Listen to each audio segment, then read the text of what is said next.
Hello everyone, welcome to Sanmarga classes. ಪರಿಮಾಣಗಳ ಹೋಲಿಕೆ ಅಧ್ಯಾಯದ 42ನೇ ಪ್ರಶ್ನೆಯನ್ನ ಗಮನಿಸಿ.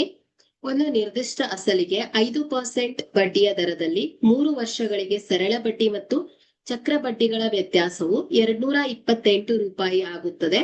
ಅಸಲನ್ನು ಕಂಡುಹಿಡಿಯಿರಿ. ಸೊ ಇಲ್ಲಿ ಸರಳ ಬಡ್ಡಿ ಮತ್ತು ಚಕ್ರ ಬಡ್ಡಿಯ ನಡುವಿನ ವ್ಯತ್ಯಾಸ 228 ರೂಪಾಯಿ ಅಂತ ಕೊಟ್ಟಿದ್ದಾರೆ ಅಲ್ವಾ. ಸೊ ಸರಳ ಬಡ್ಡಿ ಮತ್ತು ಚಕ್ರ ಬಡ್ಡಿ ನಡುವಿನ ವ್ಯತ್ಯಾಸ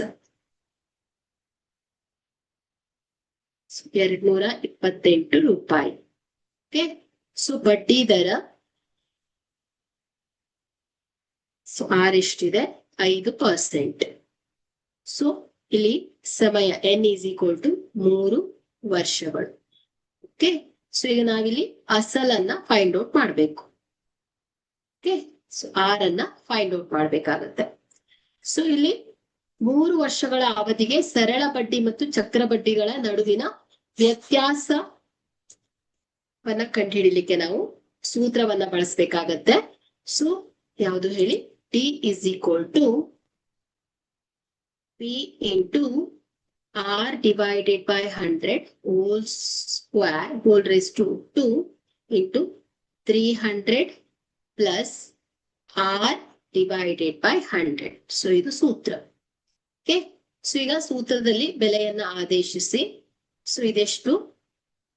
228 ಡಿಫರೆನ್ಸ್. ಓಕೆ, ಸೊ 228 ಡಿಫರೆನ್ಸ್ ಇದೆ. So P into 5 divided by 100. So R ಎಷ್ಟಿದೆ? 5%. So into 300 plus 5 divided by 100. So 228 is equal to P into, so ಇದೇನಾಗುತ್ತೆ? 5 1 5, 5 20 100. ಸೊ 1 divided by 20 ಆಗುತ್ತೆ. So 1 divided by 20 whole square. So ಇದೆಷ್ಟಾಗುತ್ತೆ? 305 divided by 100. Okay, so 228 is equal to P into, so 1 by 20 whole square. So ಇದೇನಾಗುತ್ತೆ? 1 divided by 400 into, so ಇದನ್ನ 5ರಿಂದ ಭಾಗಿಸಿದಾಗ 5 6 30, 5 1 5, so 5 20 100. So 61 divided by 20. Okay, so ಈಗ ನಾವು P ಅನ್ನ solve ಮಾಡ್ಬೇಕಾಗತ್ತೆ. So P is equal to 228 ಗುಣಿಸು 400 ಗುಣಿಸಿ 20 ಅಂದ್ರೆ ಎಷ್ಟಾಗುತ್ತೆ ಹೇಳಿ? 8000 divided by 61. Okay, so P is equal to, so ಇದನ್ನ ಸಿಂಪ್ಲಿಫೈ ಮಾಡಿದ್ರೆ 29,901.63 ಬರುತ್ತೆ. ಓಕೆ, ಸೊ ಇಲ್ಲಿ ನೀವು ರೌಂಡ್ ಆಗಿ ಎಷ್ಟು ಹಿಡ್ಕೊಳ್ಬಹುದು? ಅಸಲು 30,000 ಅಂತ ತಗೊಳ್ಬಹುದು. ಓಕೆನಾ?